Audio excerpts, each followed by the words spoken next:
Hello friends, here I'm once again in front of you with a new topic. It's an appeal to you all. If you like my content of my video, please hit the like button and subscribe my channel on YouTube. You can also follow me on Facebook, on my Instagram page, and even connect with me on my Telegram channel. Link I will mention in the description of this video.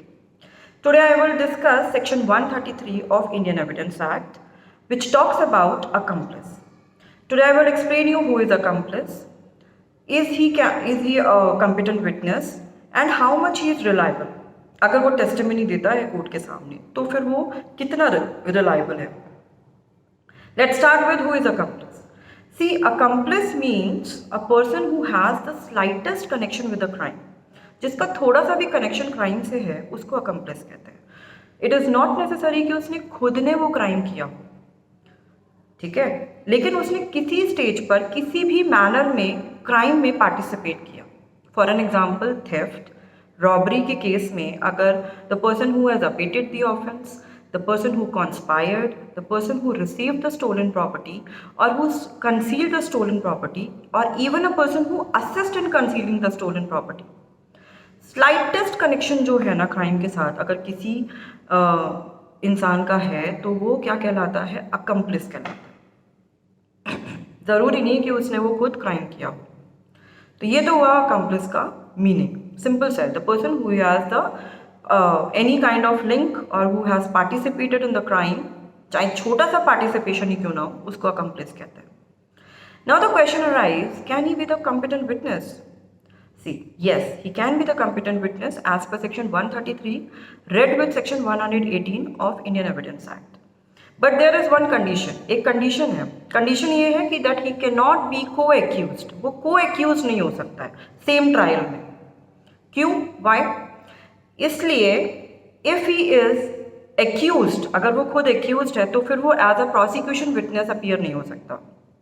Because he cannot administer oath as per section 4 clause 2 of Oath Act.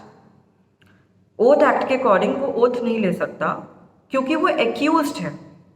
तो उसके लिए हमें पहले अगर उसको accomplish बनाना है, अगर को एक्यूज को हमें अकम्प्लिस बनाना है, for that we have to remove the tag of the accused.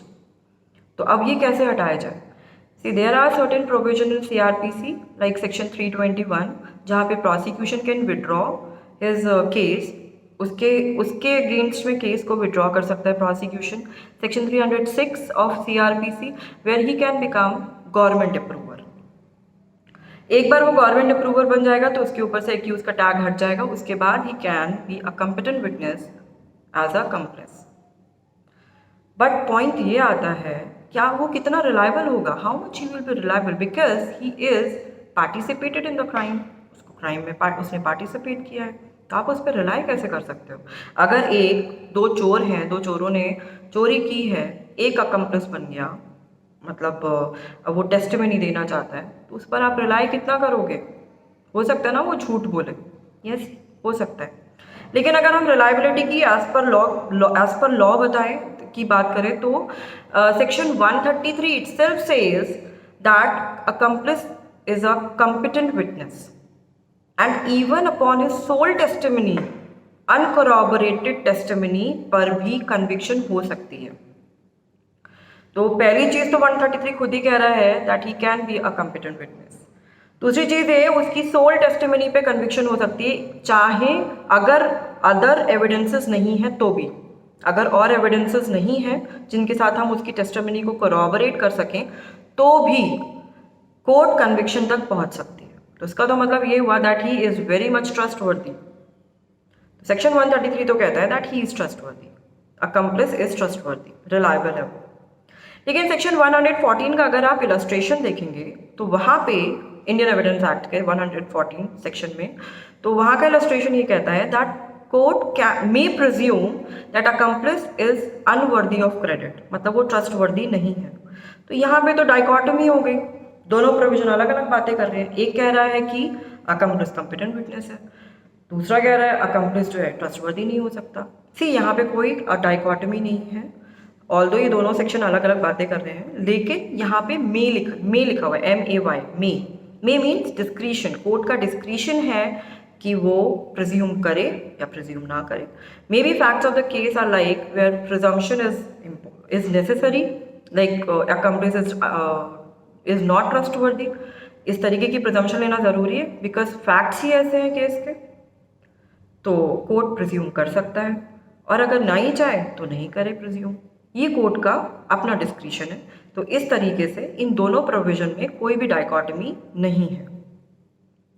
लेकिन फिर भी रूल ऑफ प्रूडेंस ये कहता है कि it is important, it is better कि अगर कंप्लेंट ने अपनी टेस्टिमनी दी है तो उसके साथ अदर एविडेंसेस के साथ उसको कोरॉबरेट करवाया जाए, तभी कन्विक्शन पे पहुंचा जाए.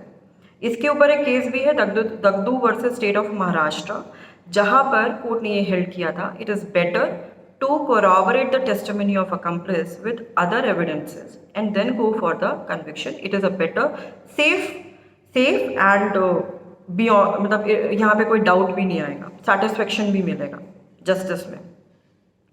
आगे इस केस में ये भी कोर्ट ने कहा था but this is a rule of prudence and not a rule of law. वैसे भी देखिए अकम्प्लिस के पास चांसेस हैं that he can fabricate the case facts. वो फैक्ट्स को फैब्रिकेट कर सकता है, एग्जैगरेट कर सकता है, क्योंकि वो खुद पार्टिसिपेंट था क्राइम में.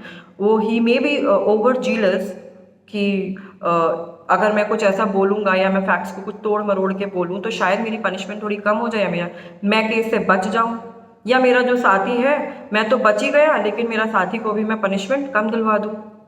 तो there are chances that he can fabricate the cases.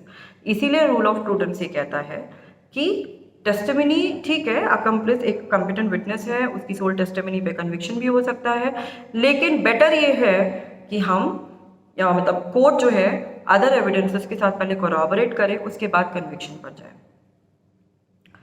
तो ये टॉपिक जो है मेंस के लिए इंपॉर्टेंट है, इस पे शॉर्ट नोट्स आ जाते हैं. पीटी पे तो सिंपल सा क्वेश्चन बनता है. अगर आपने सेक्शन पढ़ा है तो आप डेफिनेटली इसका जो है पीटी में आंसर आप करेक्ट टिक कर सकते हो. मेंस पे शॉर्ट नोट आता है and this the content which I have discussed here this is sufficient. 5 number से ज़्यादा का इस पे कोई I don't think so question आएगा. और इतना अगर आप लिख दोगे, I am just concluding the points. Who is accomplish, can he be the this competent witness and how much is reliable. अगर हम इन 3 पॉइंट्स को डिस्कस कर देंगे तो ये टॉपिक अपने आप में कंप्लीट हो जाएगा. So this is it for today. Again, I am appealing, if you like the content of my video, hit the like button and subscribe my channel on YouTube. YouTube channel is Jyoti Judiciary Coaching.